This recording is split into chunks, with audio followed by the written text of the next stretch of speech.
Please. नमस्ते sir. नमस्ते बैठो। जी। Thank you.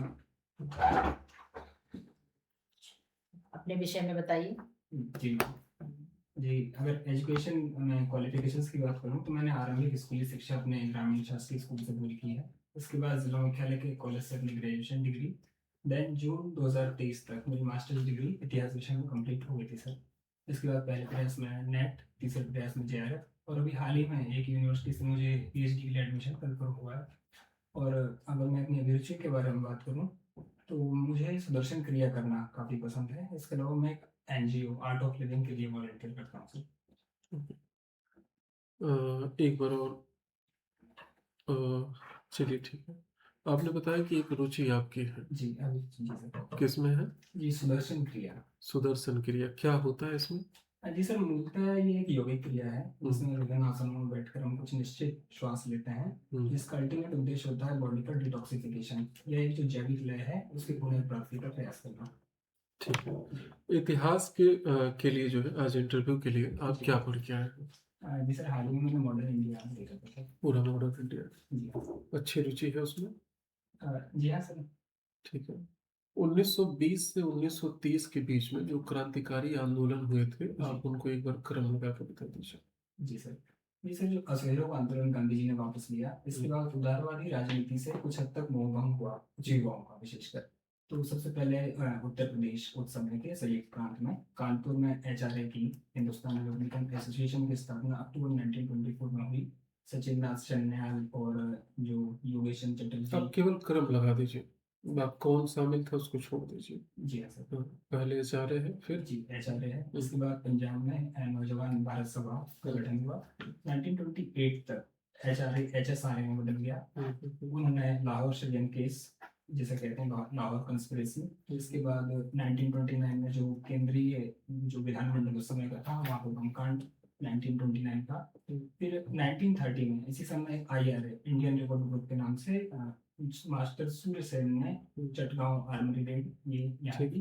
Ji sir. 1931 तक हम रोकना चाहेंगे आपको। जो चटगांव हुआ था, जी हाँ सर, इसमें इनकी पत्नी ने बहुत अच्छा रोल किया था, सूर्य सेन की। जी। सुना है उनके बारे में? जी माफी चाहता हूँ सर, मैं अवेयर नहीं। ये महिलाओं के साथ इतनी जास्ती क्यों होती है? इवन उनके साथ जेल तक भी गई हूँ। जी हाँ सर। और पूरे क्रांतिकारी का जो स्वरूप था जी वो थोड़े समय बाद लगभग सूर्यसेन के आसपास उन्होंने भूमिका निभाई, जी हाँ सर। लेकिन विद्यार्थी सिर्फ सूर्यसेन को रखते हैं। इसका कारण क्या आप मानते हैं? जी सर, जो हिस्टोरियोग्राफी है विश्व में देखें या भारत में भी देखें तो मेनली पेट्रियार्की का उस पर प्रभाव है। उस क्रम में महिलाओं का ज़्यादा काम हुआ नहीं महिलाओं की भूमिका में। तो मेनली जो लीडिंग रोल में जो पुरुष हैं उन्हीं पर ध्यान दिया गया है। लेकिन हाल ही में नजरिया बदला है इसे लेकर, अब महिलाओं का भी काफ़ी शुरू है सर। ठीक है। मैं आपकी अभिरुचि जो है योग को लेकर के, जी हाँ। वर्तमान युग में हड़प्पा सभ्यता के जो योग थी उसकी कोई छाया करके आपको दिखाई देती है? जी हाँ मैम, जो अभी सूर्य नमस्कार जिसे हम कहते हैं, मतलब प्रमुख जो योगिक प्राणायाम है, तो उसमें जो कुछ आसन है उस तरह की मूर्तियां आपको राखीगढ़ी से प्राप्त हुई हैं। और इसके अलावा योगी शिव जो हड़प्पन एक मोहर है मोहनजोदड़ो से प्राप्त हुई, उसमें आदि योगी शिव का अंकन है। जैसे मार्शल उसे आदि रूप बताते हैं शिव का। शिव को बेसिकली योग से ही जोड़ा जाता है। योग से जोड़ा जाता है। योग से जोड़ा जाता है। ओके। वर्तमान में जो ग्रामीण व्यवस्था है भारत की और कुछ पाकिस्तान के हिस्सों की जहाँ हड़प्पा सभ्यता फैली हुई थी, वहाँ पे कुछ प्रथाओं की या नीतियों की कुछ आपको निरंतरता दिखाई देती है जो उस वक्त भी हो और आज भी हो? जी मैम, संस्कृति एक लंबे समय में डेवलप होती है और बहुत आगे तक उसका प्रभाव देखने को मिलता है। जैसे कि बात करें अगर आप पहनावे की बात की जाए तो जो हड़प्पा से एक कांस्य की नारी मूर्ति मिली है, उसमें आभूषणों से अलंकृत उसको किया गया, उसके दाएं हाथ में विशेषकर। तो आज भी आभूषण आपको भारत में भी और पाकिस्तान के हिस्सों में भी देखे जा सकते हैं। दूसरी बात, मोहनजोदड़ो से शायद सिंदूर का कुछ अंश मिला है, वो आज भी आप देख सकते हैं भारतीय समाज में। शायद मिला है या मिला है? जी आर्कियोलॉजिस्ट थोड़ा सा श्योर नहीं है इसे लेके, लेकिन बहुत हद तक प्रमाणित है कि वो सिंदूर ही है। ओके। आर्कियोलॉजिस्ट की बात आती है तो अभी हाल ही में तमिलनाडु में एक साइट खोजी गई है, किलादी साइट। जी हाँ। अगर उसमें जो तथ्य बताए जा रहे हैं जो कि अभी शक के घेरे में है, अगर वो साबित हो जाते हैं तो इतिहास पे क्या प्रभाव पड़ेगा? जी मैम, इतिहास गतिशील विषय है तो अभी तक भारतीय उपमहाद्वीप में हड़प्पन सिविलाइजेशन और एंशियंट सिविलाइजेशन मानी जाती है। और कलाडी के एक्सकवेशन इतिहास को थोड़ा पीछे ले जाएंगे उससे। पहली सिविलाइजेशन हो सकता है तमिलनाडु में हो। तो ऐसे में जो आर्यन की डिबेट है, आर्यंस को लेके कि आर्य ने भारत में संस्कृति स्थापित की, वो डिबेट लगभग खारिज हो जाएगी, क्योंकि उससे भी 1000-1500 पहले कल्चर भारत में मिल जाएगा। ठीक है, अब आपसे सर जी सर। लाहौर अधिवेशन, जी सर। उसकी क्या खास बात है कि जो वो अभी तक एक अलग इतिहास में स्थान रखता है? जी सर, अगर प्रमुख बात देखें तो दो वहाँ मेजर आपको राष्ट्रीय आंदोलन के दो टर्निंग पॉइंट देखने को मिलेंगे। एक के आंदोलन और स्वराज से पूर्ण स्वराज की ओर शिफ्ट होने वाला है, और दूसरी बात जो 26 जनवरी को हम हमारा गणतंत्र दिवस मनाते हैं, उसे कहीं ना कहीं आदर्शिता लाहौर अधिवेशन से ही है। 1857 में जी यदि हमारे को आजादी मिल गई होती जी। तो क्या हमारे लोकतंत्र का संवैधानिक आधार बन पाता? जी सर, मेजर जो राष्ट्रीय आंदोलन है या जो सहमति सामाजिक आर्थिक मुद्दों पर बनी है, वो 20वीं सदी के आरंभ में ही बनी है। तो ऐसे में संभवतः स्वरूप थोड़ा अर्ध सामंती प्रकार का हो सकता था भारत का। आपको लगता है कि यदि जितने 1857 में क्रांतिकारी थे जी। वो एक ही मुद्दे के लिए लड़ रहे थे या अलग अलग मुद्दे सभी के पास? जी सर, शत्रु उन सभी का समान था, लेकिन कुछ हद तक अपने अपने हितों के मौलिक थे। जैसे कि नाना साहेब को सलाह दी गई थी तो दिल्ली की यात्रा ना करें, क्योंकि इससे बहादुर शाह जफर के सामने उनका पद छूटा देख सकता है। कुछ हद तक उनके निजी दिमाग प्रभावित थे। मध्यकाल में जी। बाबर ने दिल्ली पर आक्रमण किया जी सर। और अपनी सत्ता को एक तरह से स्थापित भी कर दिया, जी सर। लेकिन उनको कौन कौन से युद्ध लड़ने पड़े, कौन कौन सी कठिनाइयां आई? जी सर, अगर सर मेजर लड़ाई युद्धों की बात की जाए तो सबसे पहले 1526 में पानीपत का युद्ध बाबर ने जीता। उसके बाद दिल्ली और आगरा पर बाबर ने नियंत्रण लिया। ठीक बाद इसके खानवा का युद्ध, जो राजपूताना की पे मेवाड़ पे हमला किया गया। तीसरा ये चंदेरी में हुआ, जो मध्य प्रदेश में आज के चंबल रीजन में पड़ता है। चौथा युद्ध पूर्वी अफगानों के साथ उन्हें लड़ना पड़ा, घाघरा का युद्ध जैसे कहते हैं। और 1330 में, क्योंकि वो बाबर ने अपनी युद्ध नीति को जी धर्म से भी जोड़ा था, जी उसके बारे में? जी सर, सोल्जर्स को मोटिवेट करने के लिए, प्रेरित करने के लिए कई बार गाजी नारे दिए गए या मुक्ति भंजक या बुत शक्ति जैसी उपाधियां ली गई। तो ये एक तरह से बैटल फील्ड में मोटिवेशन का काम करता था। जैसे राणा संगा के खिलाफ जब जीत लगभग मुश्किल दिख रही थी बाबर को, तो अपने सिपाहियों को वो जिहाद के लिए प्रेरित अच्छा करता ठीक है, हम आपको रोकना चाहेंगे। आप जिस टॉपिक में कंफर्टेबल है हमें बोर्ड पर पढ़ कर दिखाएं। जी सर, मैं धन की निकासी, ड्रेन ऑफ वेल्थ पे बात करूंगा।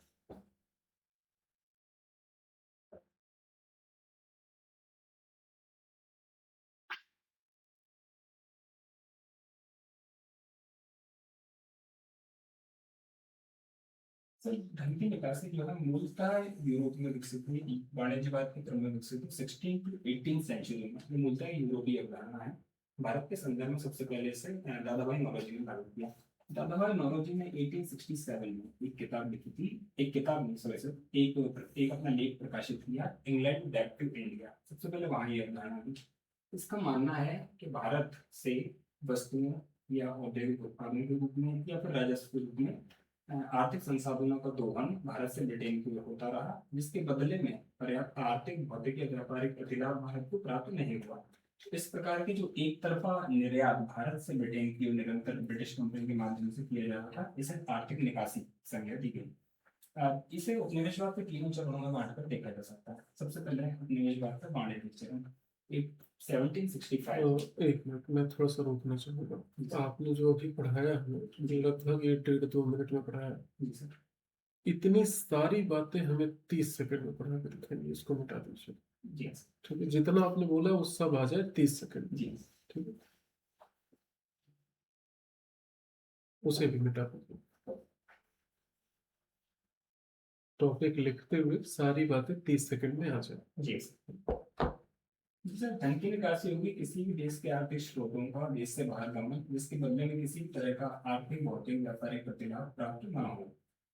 संबंधित देश को किसी भी तरह का आर्थिक, भौतिक व्यापारिक प्रतिलाभ के बिना अपने आर्थिक स्रोतों का निकासी होती है, धन की निकासी कहा जाता है। सबसे पहले दादा भाई नौरोजी ने संविधान को रखा 1867, इसके बाद आर.सी. दत्त और महादेव गोविंद आनंद ने इसका विस्तार किया। राष्ट्रीय आंदोलन में ब्रिटिश की वैधता को चुनौती देने के लिए सबसे प्रमुख सिद्धांत के रूप में इसका उपयोग किया गया। चाहे आगे क्रांतिकारी राष्ट्रवादी चरण हो, गांधीवादी चरण हो, सभी में इसका उपयोग होता रहा है। उपनिवेशवाद के तीनों चरणों में से देखा जा सकता है, चाहे वाणिज्यिक चरण हो 1765 to 1813 या 1813 से 1858 का औद्योगिक चरण, या फिर 1858 ऑनवर्ड्स जो वित्तीय चरण है। इसका उदय सबसे पहले वाणिज्यिक चरण में हुआ, जब ब्रिटिश फैमिली को बंगाल की दीवानी यानी कि राजस्व देखा प्राप्त हुआ। ठीक है, आप जो है ना इसकी जगह हमें 1833 का जो एक्ट है जी सर। वो पढ़ेंगे, इसको हटाइए।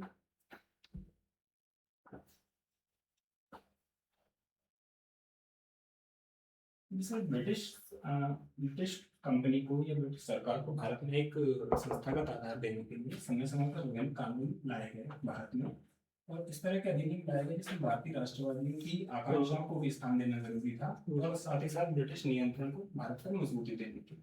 इस क्रम में 1835 का अधिनियम सबसे विस्तृत अधिनियम माना जाता है। इसमें 10 अनुसूचियां, 14 भाग और करीब करीब 321 अनुच्छेद। 1833 आप बताइए, 33 सर सर ठीक है जी सर। 1833 का अधिनियम। जी सर। जी सर, ब्रिटिश कंपनी के इतिहास में भारत में ब्रिटिश सरकार ने उसे रेगुलेट करने और भारतीय क्षेत्र पर प्रशासनिक नियंत्रण की स्थापना करने के लिए 4 चार्टर एक्ट लाए थे। 1833 का ये अंतिम चार्टर एक्ट था। इसके माध्यम से कंपनी के व्यापारिक एकाधिकारों को समाप्त कर दिया गया। कंपनी से अपेक्षा की गई कि वो एक विशुद्ध यानी कि प्योर प्रशासनिक इकाई, एक एडमिनिस्ट्रेटिव ठीक है, आप बैठिए प्लीज। सर मैं इंटरप्ट करूं सर? हाँ कर दीजिए। जी।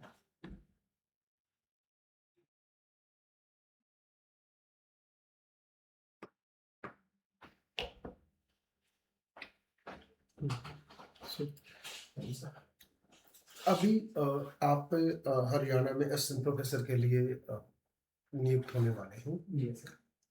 तो हरियाणा में जो पुरातात्विक है इतिहास, जी उसके बारे में क्या जानते हैं? जी, सबसे पहले तो जब से भारतीय उपमहाद्वीप में सिविलाइजेशन की शुरुआत हुई तो हड़प्पन साइट्स, हड़प्पा में सबसे मेजर वहाँ है हरियाणा में, जैसे राखीगढ़ी। हड़प्पा में सभ्यता के सिर्फ 6 ही स्थान ऐसे हैं जिन्हें प्योर नगरी स्थान माना जाता है, तो सबसे मेजर जो है वो हरियाणा में पूजा। हरियाणा महाभारत एक काल से भी जुड़ा हुआ माना जाता है। जी सर। तो कुरुक्षेत्र को छोड़ के कौन सा ऐसा जिला है जिसको महाभारत काल से जोड़ा जाता है? जी सर, संभवतः जो पांडवों के हिस्से में हस्तिनापुर का जो अंश आया था खांडवप्रस्थ, वो कहीं ना कहीं हरियाणा में है वो। आपको ऐसा लगता है कि हरियाणा में खेल नीति अच्छी है, वहां से खिलाड़ी ज्यादा जाते हैं, तो वो खिलाड़ियों का जो खेल का फीसदी है, परसेंटेज है, वो कितना है हरियाणा का पूरे देश के लेवल? जी सर, मैं डेटा मुझे याद नहीं है, मैं माफी चाहता हूँ इसके लिए, लेकिन क्या है खेल नीति अच्छी है तो लोगों की अभिरुचि दोनों ही कारण वहाँ है कि हरियाणा स्पोर्ट्स में काफी अच्छा परफॉर्म करता है। उत्पादन क्या है हरियाणा का, कृषि उत्पादन? जी मैं पहले माफी चाहता हूँ सर। ठीक है, आज का इंटरव्यू हम यही समाप्त करेंगे, आगे चल सकते हैं। Thank you sir. Thank you.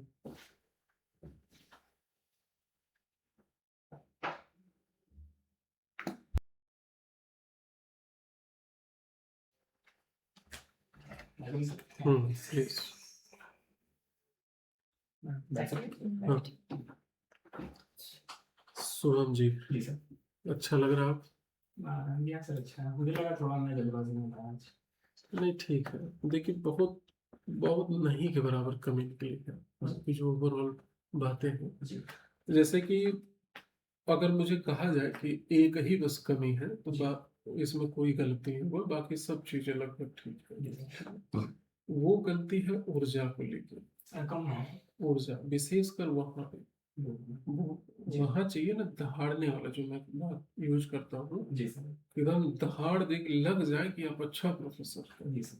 ठीक है, जी तो वहाँ तेज और बुलंद करिए, वॉइस वॉइस। जी सर। दूसरा मैं बार बार आपको इनवाइट कर रहा था कि अब आ जाए, अब आ जाए। लिखने और बोलने के बीच में बैलेंस बनाइए। जी सर। ठीक है। जैसे आपको दूसरा जब टॉपिक आता है जी तो आप टॉपिक लिख के ओवरऑल बता रहे हैं। मैंने कहा 30 सेकंड में कंसाइज करिए, जी सर। तो 30 सेकंड में आपने ऑडियो ला दिया, वीडियो हटा दिया। जी सर। ठीक है। तो वही काम करना है, उनको दिख जाए वो नजर कि हाँ इस व्यक्ति में प्रतिभा है। जी सर, मैं एक पॉइंट हो रहा है हम्म, कि टॉपिक लिखने के बाद अगर लिखने लग जाते हैं तो क्या होता है कि बोल नहीं पाते हैं, समझा नहीं पाते हैं कम्युनिकेट करके बोर्ड से। तो ऐसे में मुझे लगता है कि हल्का सा बस लाइनें खींच के या इस तरह फ्लो चार्ट टाइप का आप लिख रहा है। कीवर्ड लिख के समझाइए। कीवर्ड वो सन भी लिख देते हैं, आप जो कह रहे थे ना, ये कॉल यहाँ तक, ये यहाँ तक, फटाफट लिख देते जी सर। मैं क्या घर पे प्रैक्टिस करके देखता हूँ तो वो लिखने के आप साथ हमें थोड़ा स्लो हो जाता है। वीडियो भेजिएगा। जी ठीक है। सर। जैसे मान लीजिए कि आपने लिखा था धन की निकासी, जी सर। इतना बड़ा लिखा कि वो जी। 15 सेकंड अपने आप ले लिया। जी सर। आप उसको छोटा लिखेंगे, आपका समय बचेगा। जी सर। आप लिख रहे हैं 1867 में या 66, जो भी डेट लिखा कि इस डेट पर आपका वो हुआ, जी फटाक से लिखिए और उसको ऐसे फिर प्रेजेंट करिए, टाइम को, एरो को, ऐसे वैसे। मतलब समझ रहे हैं ना, जी, हाथ और दिमाग चले। जी ठीक है। उन्हें बस एहसास दिलाना है कि आपको पता है। जी ठीक है। जी सर। ओरल तो देखिए हर कोई बोल देगा, जो कभी मार्कर नहीं उठाया वो भी बोल देगा। जी सर। तो हमारी बोर्ड टेस्ट हो रहा है, जी सर। समझ रहे हैं ना, टेस्ट हो रहा है, तो टेस्ट में वो चीजें निखर के आए, जी सर। बाकी चीजें ठीक। एक जो है हरियाणा पे थोड़ा सा काम कर लीजिए। जी हाँ सर, काफी हैं। क्योंकि- करनाल है वो शहर, स्वर्णप्रस्थ भी वैसे, लेकिन करनाल ज्यादा माना जाता है। जी सर। जब कर्ण को अंगदेश दिया था ना, जी। वो करनाल है। क्योंकि कोई वहीं पर है ना, तो वो ना पढ़ते हुए भी कुछ चीजें उसे पता हो गई। जी सर। आप अगर मान लीजिए एमपी से हैं तो आपको वहाँ के बारे में थोड़ा सा पढ़ना पड़ेगा। जी ठीक है। और फैक्ट पे, हिस्ट्री वाले फैक्ट लास्ट तक जो है ना थोड़ा सा भूलते हैं, जी तो उनको थोड़ा सा देखते रहिएगा। जी सर।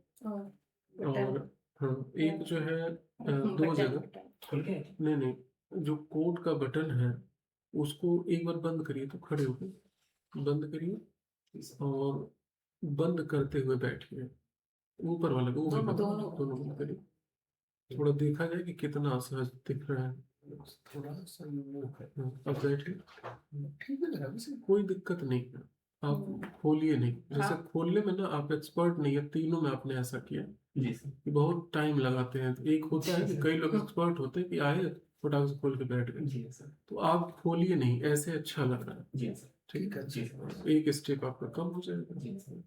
और दूसरा जो है, इंट्रो में बहुत कुछ साफ कर दीजिए, अलग चीजें छोड़ दीजिए कि आपने पहले अटेम्प्ट में नेट दिया, दूसरे तीसरे अटेम्प्ट में जेआरएफ दिया। जी सर। ये खुद अपनी कमियां आप गिना रहे हैं कि दूसरा अटेम्प्ट आपका नहीं निकला। जी सर। ये सब बताने की क्या जरूरत है। जी सर। सीधा रखिए, नहीं सीधा रखिए, ग्रेजुएशन इस साल हुआ, जी सर। पोस्ट ग्रेजुएशन इस साल हुआ, और जेआरएफ इस वर्ष हुआ, जी सर। बात खत्म। जी ठीक है। और कुछ नहीं, अगर वो जो आपकी हॉबी है, अगर रुचि है, तो आप उसको रख सकते हैं इसमें। जी। ठीक है। आपने रिसर्च टॉपिक स्किप कर दिया था आज बताने में। जी सर, मैंने बोला था कि मेरा पीएचडी हाई में एडमिशन अप्रूव हुआ। अच्छा, मुझे ठीक। लगा क्वेश्चन बनने पर मैं हाँ, उसको रहने दीजिए। वैसे वो टॉपिक अच्छा है और आप उसमें कंफर्टेबल रहेंगे, क्योंकि जी। मेन है कि आपका क्षेत्रीय चीजें हैं। जी। तो जितना पैनल जानते होंगे उनसे ज्यादा आपको पता होगा, ये दिमाग में लेके जाइएगा। जी सर। ठीक है। जी। खजुराहो आपका रिसर्च है ना, खजुराहो वाले टेम्पल जी। पे, तो मैक्सिमम चीजें हैं उस पर। विशेषकर जो प्रश्न बनेगा वो अश्लीलता को लेके, कि वहाँ जो अश्लीलता प्रेजेंट मूर्तियां की हैं। गई वो क्या हमारे समाज को अच्छी सीख देगी या बुरी सीख देगी। तो उसके लिए अच्छी बुरी, पॉजिटिव और नेगेटिव वाला जो पॉइंट है जी सर। वो बस क्रम से रखिएगा, बाकी चीजें कहीं आपको विचलित नहीं कर पाएंगे। किस राजा के काल में वो बनाई गई थी? वो सब हाँ, इन्होंने किया भी कर होगा रखा होगा उसमें, इन्होंने, बहुत उसमें अच्छा कोई कर दिक्कत नहीं। ठीक है। चलिए, कुछ और जानना चाहेंगे आप? जी सर, आपने पिछली बार एक नोट दिया था मुझे कि जाते हुए ऊर्जा या इस तरह का संबोधन, तो हाँ। वो इस बार ठीक कर रहा है। ठीक था, लेकिन उसमें और आपको और बढ़ाना है। थोड़ा सा। मतलब ऊर्जा, ऊर्जा बढ़ाने, बाकी ठीक ऊर्जा है। हमने 3 जगह लिखा है आपका। जी। एक जब आप आए हैं, जी। एक लास्ट में जाते हुए, और एक बोर्ड पर। जी। जिसमें आते और जाते वक्त बढ़ाना तो है, अगर छूट जाएगा तो उतना नुकसान शायद ना हो, जी। लेकिन ये नुकसान होगा बोर्ड पर, जी। क्योंकि यहाँ टीचर जैसा दिखे, तो इसलिए यहाँ पर जरूरी है। जी सर। आप तीनों कोशिश करिएगा। और दो हाँ। चीजें और पूछनी है सर, मेरा प्रोनाउंसिएशन ठीक आता है क्या? ठीक है, नहीं, मतलब क्लियरली मैं समझ पाते हैं आप? क्लियर। ठीक है सर। और दूसरी चीज सर, मैं वीडियो सिर्फ बनवा के जाएंगे पूरा क्लीन? जी सर, मैंने आज भी वही किया है। ये क्लीन है? अच्छा, वो हाँ, ट्रिम trimmer सर। ट्रिमर किया है। नहीं तो ट्रिम ही करके जाएंगे या पूरा? सर मुझे लगा ऐसे ही ठीक है, मैं जैसे करता हूँ रेगुलर।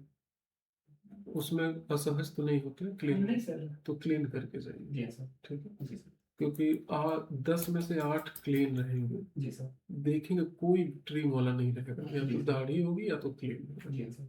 तो एक प्रश्न क्यों क्रिएट करना? जी सर। और ब्लैक बोर्ड तो डेट भी डाल देंगे। डेट।